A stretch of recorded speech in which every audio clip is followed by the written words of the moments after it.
দর্শক, চট্টগ্রামের সীতাকুণ্ডের জঙ্গল সলিমপুরে অভিযানে সন্ত্রাসীদের হামলায় নিহত র্যাব কর্মকর্তার মরদেহ আনা হয়েছে চট্টগ্রাম মেডিকেলে। আমরা আরও খবর জানবো, সেখান থেকে যুক্ত হচ্ছেন সহকর্মী রনি দত্ত।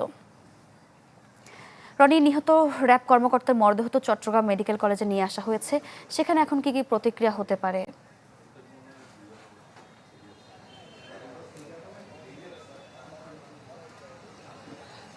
সারিকা, এই কিছুক্ষণ আগেই চট্টগ্রাম মেডিকেল কলেজ হাসপাতালে নিহত র্যাব সদস্য মোতালাব হোসেন ভূঁইয়া তার যে মরদেহ সেটি আসলে রাখা হয়েছে। আমার পিছনে হয়তো আপনি দেখতে পাচ্ছেন যে এই অ্যাম্বুলেন্সটিতে আসলে দেখতে পাচ্ছেন সেখানে আসলে মরদেহ রয়েছে এবং র্যাব সদস্যরা তার পাশে রয়েছেন। মূলত আসলে স্বাভাবিকভাবেই তাদের একজন স্বজনকে তারা হারিয়েছেন। র্যাব সদস্যরা এটি নিয়ে আসলে খুবই মর্মাহত, খুবই এটি আসলে ভাষায় প্রকাশ করার মতোই নয়। তারা আসলে কথা বলতেও পাচ্ছেন না। তো তাদের এই যে বেদনা সেটা কিন্তু আমরা আসলে বুঝতে পারছি। তো এই মুহূর্তে যেটি হচ্ছে রাখা হয়েছে তাদেরকে, তার যে মরদেহ সেটি রাখা হয়েছে সেটি কিছুক্ষণ পর এখান থেকে মর্গে নিয়ে যাওয়া হবে, সেখানে পোস্টমর্টম করা হবে। ময়নাতদন্তের জন্য যে আনুষ্ঠানিকতা আছে সেগুলো আসলে করা হবে। এরপরেই তার যে মরদেহ সেটি আসলে ঢাকায় হয়তো নেওয়া হবে।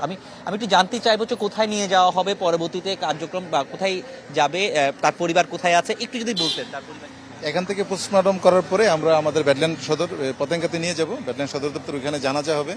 জানাজার পরে তার পরিবারের পারিবারিক বাড়ি হচ্ছে কুমিল্লাতে পাঠানো হবে এবং ওদের ফ্যামিলি আত্মীয় স্বজন সবাই এখানে আসছে, আমাদের ব্যাডল্যান্ডে আছে। ওইখানে পরবর্তী কার্যক্রম লাস্ট আমাদের দেশের বাড়িতে পাঠানো হবে আর কি। এই ঘটনায় আসলে আপনাদের মধ্যে এক ধরনের শোক নিশ্চয়ই রয়েছে, সবার মধ্যে একটা বেদনা রয়েছে।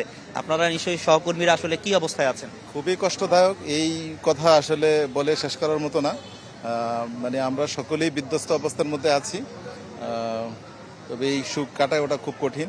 এবং মোতালিব সাহেব অত্যাধিক ভালো মানুষ ছিল এবং খুব চৌকুশ একজন ডিডি হিসেবে উনি চৌকুশ দায়িত্ব পালন করতো। তো পুরা র্যাব ফ্যামিলি কিন্তু আমরা মর্মাহত, পুরা র্যাব 7 এবং পুরা র্যাব ফ্যামিলি সবাই আমরা মর্মাহত। এরকম ঘটনা র্যাবে ইতিপূর্বে কখনো ঘটে নাই। ঠিক আছে,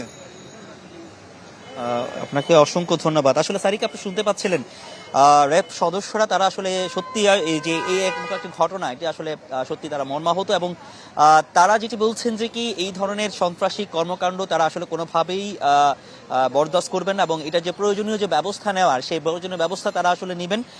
তবে প্রাথমিকভাবে এখানে যেই কার্যক্রমগুলো রয়েছে সেই কার্যক্রমগুলো তারা আসলে সম্পূর্ণ করছেন এবং স্বাভাবিকভাবেই ময়নাতদন্ত শেষে তাদের যে আনুষ্ঠানিকতা আছে সেই সবগুলো করে পরিবারের কাছে লাশটি হস্তান্তর করবেন। তো এই ছিল এখানকার সবশেষ অবস্থা। সারিকা। রনি, ধন্যবাদ আপনাকে। দর্শক, সন্ত্রাসীদের হামলায় নিহত র্যাব কর্মকর্তার মরদেহ আনা হয়েছে চট্টগ্রাম মেডিকেলে। আমরা সেখানকার খবর জানছিলাম।